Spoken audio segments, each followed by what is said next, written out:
Kemudian untuk Gus palsu itu iya, selama ini tuh belum pernah ada mereknya Gus itu memang. Jadi kita mau bilang palsu ndak palsu itu juga susah. Perkenalkan, saya Dima dari CNBC Indonesia, Pak. Ini bertanya, Pak, tentang update terkait isi tambang, Pak.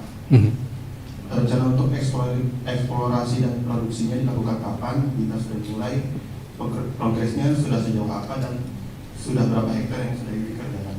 Lalu yang kedua, Pak, berapa potensi produksi dan juga apakah ada rencana hilirisasinya? Jika ada, sudah sampai mana? Lalu yang ketiga, apakah yang mengelola tambang seluas 26.000 hektar adalah dari pihak perusahaan tambang PBNU? Jika iya, bisa disampaikan strukturnya. Terima kasih. Oke. Ya. Jadi yang sudah keluar sekarang itu adalah WIUPK. Jadi wilayah izin usaha pertambangan khusus, karena ini merupakan kebijakan yang memang khusus diberikan untuk ormas-ormas. Dan kami memang sudah mendapatkan koordinat wilayahnya, itu ada sekitar 25-26 ribu hektar di Kalimantan Timur. Baru itu yang keluar. Nah kemudian masih harus dipersyaratkan macam-macam hal, dipersyaratkan studi lingkungan, dipersyaratkan ini itu yang sekarang sedang dalam proses. Nah kami sesuai dengan yang disyaratkan oleh peraturan presiden itu sudah membentuk satu badan usaha yang dimiliki oleh koperasi. Koperasi itu adalah koperasi milik PBNU bersama dengan pengurus dan warga. Namanya apa ya, lupa saya. Strukturnya seperti itu, dan kemudian membentuk satu badan usaha yang bergerak di bidang pertambangan. Ya. Badan usahanya itu namanya BUMN, singkatannya itu. Ya, badan apa? Saya lupa itu singkatannya. Nanti kita tanyakan ya. Dan dimiliki sahamnya oleh koperasi. Nah sekarang berbagai macam rangkaian dari persyaratan-persyaratan untuk memulai eksplorasi dan seterusnya masih sedang dipersiapkan, ya, belum selesai. Nah tentu saja nanti kami akan mengikuti ya, alur yang ada itu, ya, karena ini izinnya sudah diberikan kepada kami, ya, dan semuanya akan kami penuhi. Nah soal potensi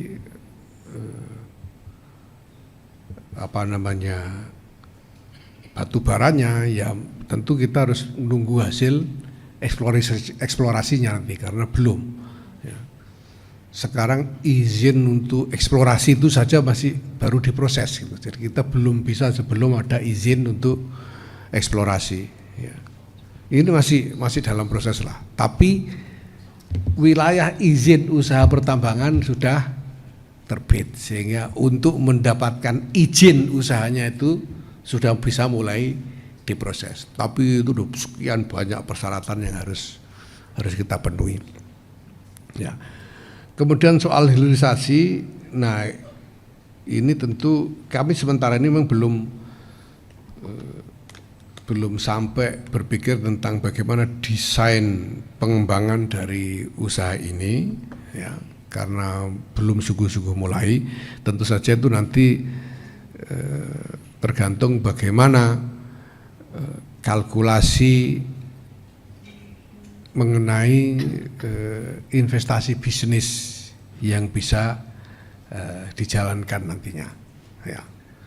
Ya jangan sampailah kita bisnis lalu seolah-olah dapat konsesi lalu NU rugi kan, ya jangan sampai. Kita ingin supaya tetap saja ada keuntungan dan pengembangannya bagaimana tergantung nanti. Jadi ya Yang kita bentuk itu PT Berkah Usaha Muamalah Nusantara. PT Berkah Usaha Muamalah Nusantara. Ini nama perusahaannya ya, yang dimiliki oleh Koperasi Nahdlatul Ulama. Sahamnya dimiliki oleh Koperasi Nahdlatul Ulama. Saya kira itu untuk tambang ya. Gus, Ya, mau menanyakan menyambung tentang tambang, bagaimana komitmen PBNU dalam tanggung jawab lingkungan ke depannya gitu ya. Karena kita juga tahu ketika tambang itu ada reklamasi gitu, dan biayanya juga sejauh saya itu cukup tinggi, dan penanggung jawab yang harus melakukan reklamasi adalah pemegang IUP. Itu bagaimana dan reklamasinya jenis yang seperti apa? Barangkali udah ada pembahasan. Mungkin itu Gus. Makasih. Dari kompas.com. Oke. Ya, pemerintah sebetulnya sudah punya aturan tentang itu. Jadi memang sebelum mulai itu kami diwajibkan menyetor uang jaminan reklamasi, yang jumlahnya memang besar, dan itu berarti kami harus mencari investor. Kami harus mencari investor yang yang bisa membantu kami untuk pendanaan itu nantinya ya. Nah, reklamasi itu akan dilakukan. Jadi ini uang bukan artinya bukan hilang buat pemerintah ya, tapi nanti reklamasi itu akan dilakukan dengan menggunakan dana yang sudah disetor itu. Nah tentu itu nanti secara otomatis harus dijalankan. Kalau tidak dijalankan, ya itu jadi masalah hukum saya kira ya. Jadi memang ada kewajiban untuk itu, dan tidak mungkin tidak dijalankan sebetulnya. Ya, memang harus dijalankan.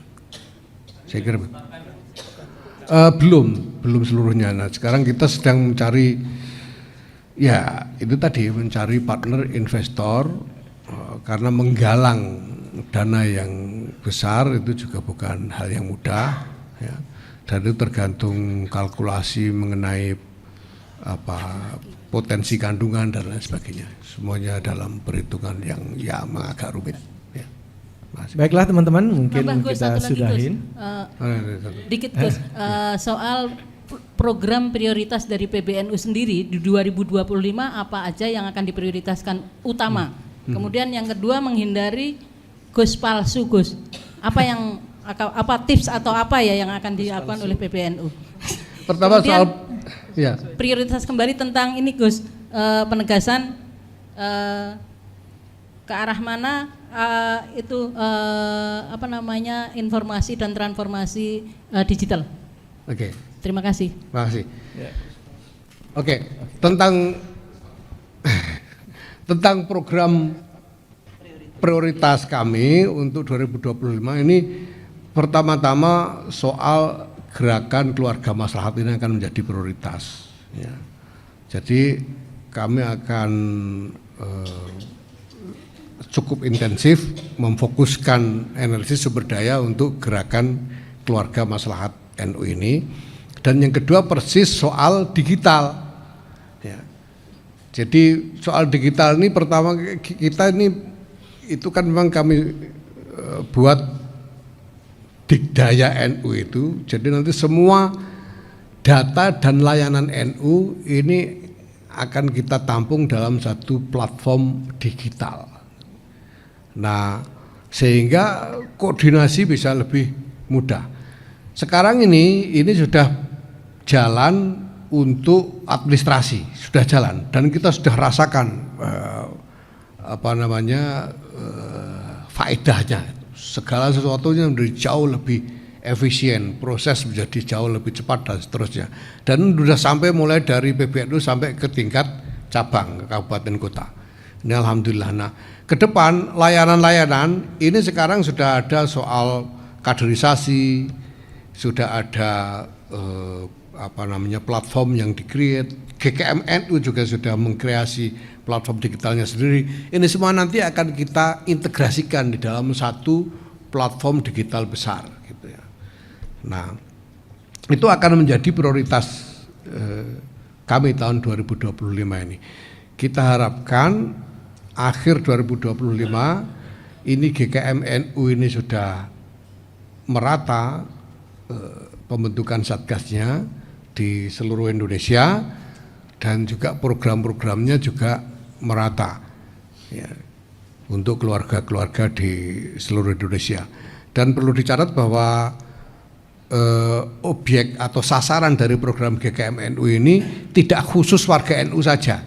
Ini kita desain sebagai layanan inklusif, layanan untuk semua masyarakat. Jadi yang mau ikut itu enggak ditanya NU apa enggak gitu. Pokoknya kalau mau ikut ya ikut saja gitu. Ditanya agamanya juga enggak gitu. Pokoknya ini untuk umum lah, sebagai layanan NU untuk masyarakat secara umum. Kemudian untuk Gus palsu itu iya, selama ini tuh belum pernah ada mereknya Gus itu memang. Jadi kita mau bilang palsu ndak palsu itu juga susah. Menurut saya ya ini soal soal masyarakat aja lah gitu. Soal masyarakatnya. Kalau ngomong sarjana palsu misalnya kan kita bisa nanya ijazah dan lain-lain gitu ya. Tapi kalau Gus asli itu tidak ada ijazahnya, Bu. Jadi kita juga nggak bisa ngomong apa-apa, silakan aja. Kalau ada orang bilang Gus itu harus anaknya kiai, ya kiai itu kan macam-macam. Kiai itu ada kiai besar, ada kiai kecil, ada kiai tunggul wulung, ada kiai selamat dan lain sebagainya, itu macam-macam. Jadi menurut saya ini bukan isu yang harus terlalu kita pikirkan, biar aja. Orang pengen dipanggil Gus kok nggak boleh gitu ya. Ya enggak apa-apa lah. Silakan saja gitu ya. Baiklah teman-teman, kopinya udah habis ya. Oke, gitu ya. Terima kasih semuanya teman-teman ya. Kita ketemu lagi pada mudah-mudahan kesempatan kita bisa lakukan ini secara reguler. Ya, rutin. reguler. Nanti ketemu lagi. Terima kasih banyak atas segala kehadirannya. Mohon maaf atas segala kekurangan. Wassalamualaikum warahmatullahi wabarakatuh.